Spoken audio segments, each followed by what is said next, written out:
Bienvenue à la table de pierre. Ce n'est pas une scène, c'est un lieu de rassemblement. Ici, des haltérophiles de tous horizons partagent leurs histoires. Le lourd, l'honnête et le durement gagné. Des voix authentiques, une intensité réelle à partager comme un bon verre entre amis. Enregistré en Ontario, au Canada, et ouvert aux haltérophiles du monde entier. Slant.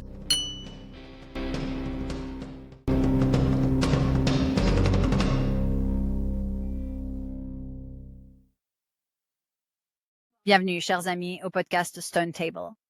Je suis Rebecca Inès et certains d'entre vous me connaissent sous le nom de Testonchrone sur Instagram et je suis vraiment ravie que vous soyez là. Ce n'est pas simplement un podcast.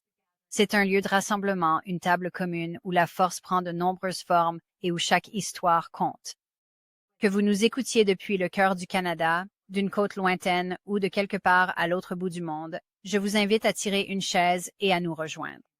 Ici, des leveurs de tous horizons se retrouvent. Tous les corps et tous les parcours se réunissent pour partager ce que le lever de pierre signifie pour eux. Force du corps, de l'esprit et de la communauté. Cet espace est pour vous. Le lever de pierre comme culture, tradition, vocation. Commençons au cœur de tout cela. Lever une pierre, c'est bien plus que soulever un objet lourd. C'est une culture, une tradition, une pratique, un appel. C'est un fil tissé à travers l'histoire, la légende et la communauté. Pour beaucoup, c'est une façon d'être au monde, une manière de se souvenir de qui nous sommes et de qui nous pouvons devenir. À travers les continents et les siècles, le lever de pierre a occupé une place dans les rituels, les rites de passage et les célébrations.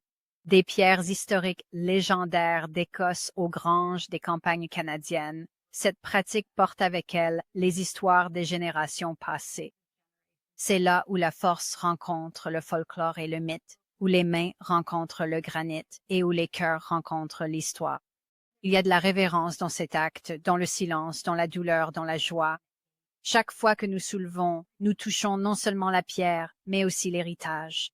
J'aimerais partager mon histoire, comment ma relation avec la force a commencé et évolué, et comment j'en suis arrivée ici. J'ai grandi dans une ferme entourée de bottes de foin, d'influence et de travail acharné. La force n'était pas qu'une idée abstraite. C'était une nécessité tissée dans le rythme de ma vie quotidienne. C'était dans notre façon de bouger, de porter, d'endurer. C'est ma mère qui m'a initiée au sport et elle était toujours là à mes côtés, à regarder Magnus et Jean-Paul soulever les pierres d'Atlas sur des tonneaux lors du concours de l'homme le plus fort du monde. Je me souviens distinctement de ces moments. L'étincelle qu'ils ont allumée en moi, ce sentiment d'appartenance, la conviction que la force pouvait être sacrée et partagée et que tout était possible pour moi. Ces premiers souvenirs vivent dans mes os. C'est pour ça que je soulève, que je coach et que je raconte des histoires comme celle-ci. Pour moi, la force est devenue une pratique, une façon de me reconnecter à moi-même, à ma communauté et à mon but. Il s'agit d'appartenance et de savoir, au plus profond de soi, que l'on fait partie de quelque chose de plus grand. La table de pierre existe pour honorer le passé, célébrer le présent et archiver le mouvement pour l'avenir. Le podcast Stones of Strength a jeté de solides bases dans ce domaine en nous apportant le vocabulaire, les légendes et les figures emblématiques. Ils nous ont donné le langage, la tradition et les voix pour nous guider vers notre propre carte. J'espère reprendre ce flambeau à leur côté et le porter plus loin. Ce podcast est ma façon de redonner, de documenter la résurgence du lever de pierre, d'archiver nos histoires et de bâtir une mémoire vivante pour les générations futures. Notre mission est simple, rassembler des trésors cachés, mettre en avant des voix souvent ignorées et célébrer toute la diversité du lever de pierre. Des athlètes adaptés, des femmes fortes, des hommes forts, des randonneurs, des passionnés, des anciens, à ceux qui soulèvent pour guérir, pour le rituel, par amour ou en mémoire. Nous parlerons bien sûr de technique et de tradition. Mais nous explorerons aussi l'identité, le deuil, la joie et les pierres que nous portons sans que personne ne les voie. Ceci est pour les leveurs, les légendes, les apprenants. Pour ceux qui sont là depuis le début et ceux qui viennent tout juste de trouver leur chemin. Pour ceux qui soulèvent en kilt, en jean, dans le silence ou lors d'une cérémonie. Pour ceux qui soulèvent parce qu'ils en ressentent le besoin.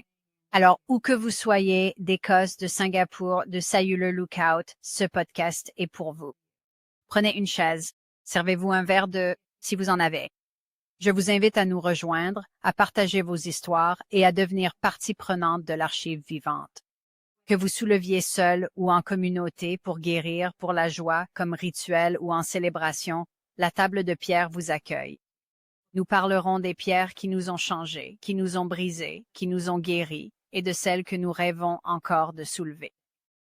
Bienvenue sur le podcast de la table de pierre. Soulevons